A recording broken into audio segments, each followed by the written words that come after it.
सुंदरवन के जंगल में टुनटुनी चिड़िया अपने पति बंटी कबूतर के साथ रहती थी। उसकी एक बेटी थी पिंकी चिड़िया। बंटी कबूतर पानी पूरी का ठेला लगाता था। उसके ठेले पर सुबह हो या शाम हर समय भीड़ लगी रहती थी।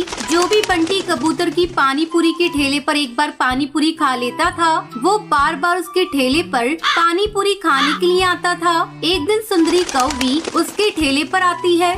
अरे ओ बंटी भैया, जरा एक प्लेट पानी पूरी तो देना। तुम्हारी पानी पूरी इतनी स्वादिष्ट होती है कि इसे खाए बिना पेट ही नहीं भरता। ऐसा क्या मिलाते हो पानी पूरी में, जरा मुझे भी तो बताओ। यही तो सीक्रेट है सुंदरी कौवी। मैं अपने पानी पूरी में एक ऐसा मसाला मिलाता हूँ जिसे मेरे दादा परदादा ने मुझे बताया है। इस मसाले की रेसिपी मैं किसी को नहीं बताता हूँ। मैंने तो अपनी पत्नी तक को ये रेसिपी नहीं बताई।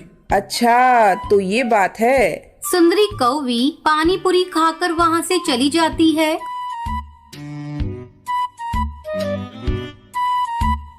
कालू कौवा भी बंटी कबूतर के ठेले के पास ही पानी पूरी का ठेला लगाता था, लेकिन उसके ठेले पर बहुत कम पक्षी आते थे। इससे कालू कौवा बहुत परेशान रहता था। अचानक एक दिन बंटी कबूतर की तबीयत खराब हो जाती है। तब टुनटुनी चिड़िया उससे कहती है, सुनो जी, तुम आज घर पर आराम कर लो। आज मैं पानी पूरी बेच दूंगी, बस तुम मुझे सीक्रेट मसाले की रेसिपी बता दो। बंटी कबूतर टुनटुनी चिड़िया को सीक्रेट मसाले की रेसिपी बता देता है और उसे हिदायत देता है कि वो इस मसाले की रेसिपी किसी को ना बताए। टुनटुनी चिड़िया पानी पूरी बेचने के लिए चली जाती है।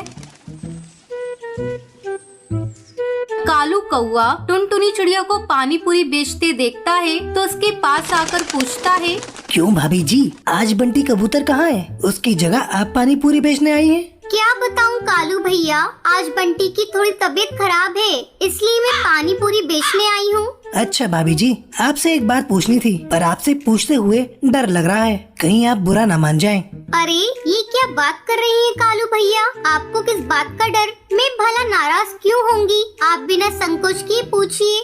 तो भाभी जी, बंटी कबूतर आखिर इस पानी पूरी में ऐसा क्या मिलाता है जिससे ग्राहकों की भीड़ लगी रहती है? ऐसा है कालू भैया, पानी पूरी में बंटी कबूतर जो मसाला मिलाता है ये सीक्रेट है, इसे मैं आपको नहीं बता सकती। कृपया आप मुझे माफ कर दें। कालू कौवा अपमानित होकर अपने ठेले पर लौट आता है और सोचने लगता है, इसको तो सबक सिखाना ही होगा। मैं आज ही इसकी बेटी को किडनैप कर लूंगा, फिर तो किसी भी कीमत पर इन्हें रेसिपी बतानी ही होगी।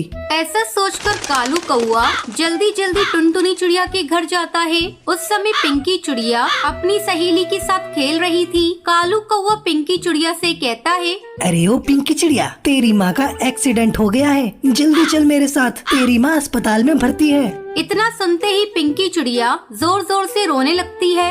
ये सब कैसे हो गया अंकल? जल्दी मुझे मेरी माँ के पास ले चलो।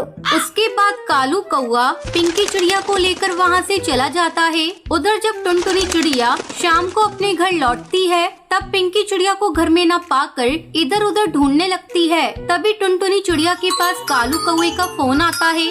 हेलो टुनटुनी चिड़िया, मैं कालू कौवा बोल रहा हूँ। मैंने तुम्हारी बेटी को अगवा कर लिया है। अब पिंकी चिड़िया तुम्हें वापस तभी मिलेगी जब तुम पानी पूरी के सीक्रेट मसाले की रेसिपी मुझे बताओगी, और अगर तुमने मसाले की रेसिपी मुझे नहीं बताई तो मैं पिंकी चिड़िया को मारकर खा जाऊंगा। अब तुम सोच लो तुम्हें क्या करना है। मैं तुम्हें 10 मिनट का समय देता हूँ। कालू कौवे की धमकी सुनकर टुनटुनी चिड़िया डर जाती है। वो डर कर कालू कौवे को सीक्रेट मसाले की रेसिपी बता देती है। रेसिपी लेकर कालू कौवा खुश हो जाता है और पिंकी चिड़िया को छोड़ देता है। फिर कालू कौवा खुशी खुशी मसाले की रेसिपी बनाने जाता है। जैसे ही वो मसाले को पीसने के लिए मिक्सी ग्राइंडर चालू करता है, उसे जोर का करंट लगता है और वो वहीं मर जाता है। इस तरह कालू कौवे को उसके किए की सजा मिल जाती है। फिर टुनटुनी चिड़िया बंटी कबूतर के साथ मिलकर खुशी खुशी पानी पूरी बेचने लगती है।